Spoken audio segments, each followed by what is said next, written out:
Hey guys, here is how you sew the mitred handles. I'm making another one shortly which covers the sewing part as well. Till then, I'm sure you're very clever and will pick up what I'm saying. So let's see how to make mitred corner handles. Let's get started. Okay, here is our handle cut to size, and this is 4 inch wide. Whatever the width of your handle, it really doesn't matter, the process is still the same. This is a 4 inch wide handle, which means the finished size will be 2 inch wide. The reason being, I'm going to use this later on into a buckle. That's why I have taken 2 inches wide. So follow your pattern, whatever pattern you're using. And we also need a 1 inch bias tape on the top. This needs to be a bias tape, otherwise you won't be able to get the finish we'll get on this handle. So basically, this was a recycled denim fabric taken from a skirt. Now I had to make some joins if you're wondering what this black bit is. Basically what I have done, I have cut 2 pieces together straight, and then what I did was go ahead and attach it at the back with a fusible interfacing so they hold it together, and after that on the top I have done a zigzag stitch. If you want to learn how to join this, and this technique is called seamless zigzag join, there's a separate video, please go and watch it. Okay. Before we go ahead, I want to explain how I got this fold. Basically, this will be a flat fabric. You fold it into half like so and iron it to get a center crease mark. And after you've taken the center crease mark, you fold the first half of the fabric to align with the center crease mark, and then you fold the second half to form a perfect handle like so. So that's how it's done. Bias binding, you can either buy the ones on the, you can buy the bias tape, or you can also make your own. If you want to learn how to make your own bias binding, please go and watch the video called How to Make a Bias Binding. Okay, now this handle needs to be the length that you need. You can't increase it, you can't shorten it. So it's very important that you have cut it as per pattern, or if you're making your own bag for some other project, then just make sure the handle length you've got it right, because you can't lengthen it, you can't shorten it, as I said. Okay, and this one you need to take a little extra, but we're going to cut it short later on.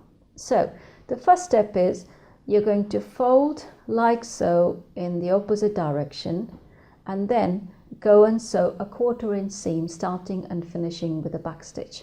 We're going to do exactly the same on both the ends.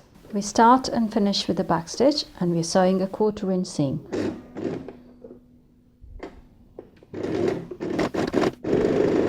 We're going to do exactly the same on the other side. Here is the end of the handle we have just sewn.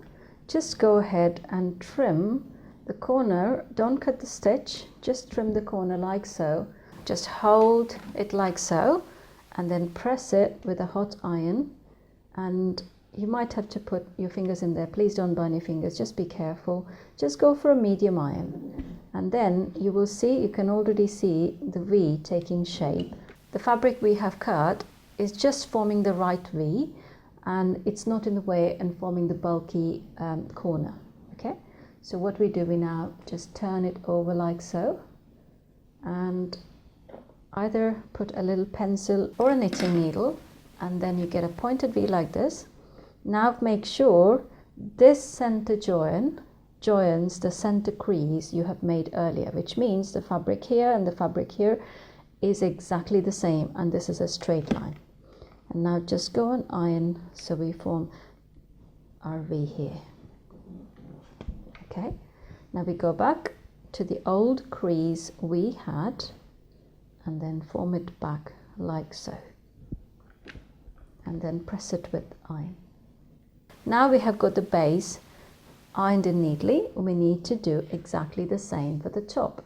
Here is a handle, both the V's neatly finished, and now we need to cut the top bias binding exactly to the size of starting. This is a raw edge of my bias binding, so I'm aligning it with the end of the V to just keep it kind of easy, don't pull it, and then just go ahead and fold on the other end and cut off the rest of your bias binding like so. So the unfinished length of the top layer will be the exactly same as the finished length of the bottom layer.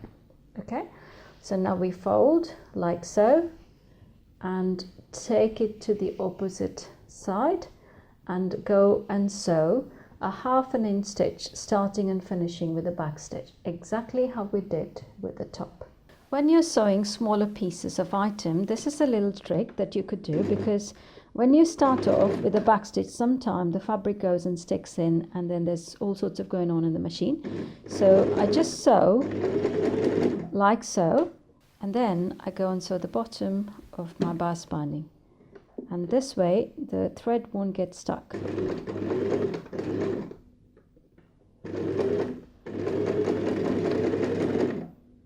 At the same time, I go and sew the other end of my bias binding as well.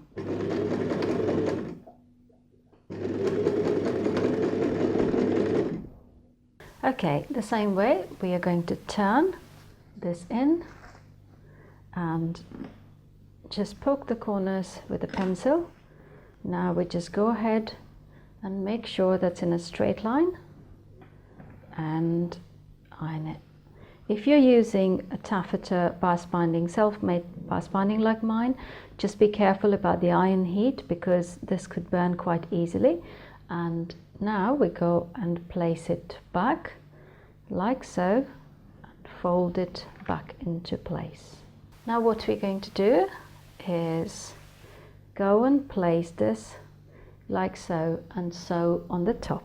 Before we do that, we need to get the position right, because it has to be the same at the beginning and at the end. So to do that, we have to make some markings.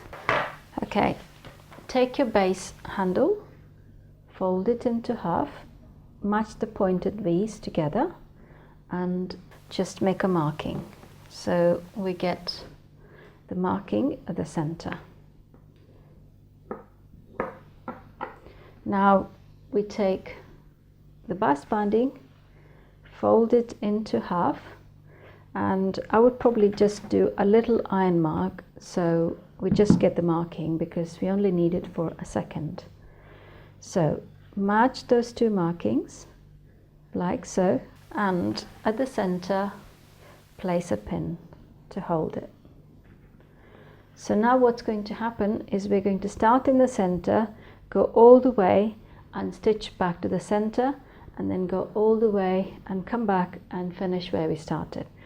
The reason we're doing this is because both our ends are finished, and if the bias binding is going to stretch, it will stretch evenly on either side. So you won't have one starting at 1/2 inch away and the other ending just 1/4 inch away from the end. That way you get a perfect, neat, V-finished handle. Give it a quick iron and you will see that you have sewn a neat pointed V handle.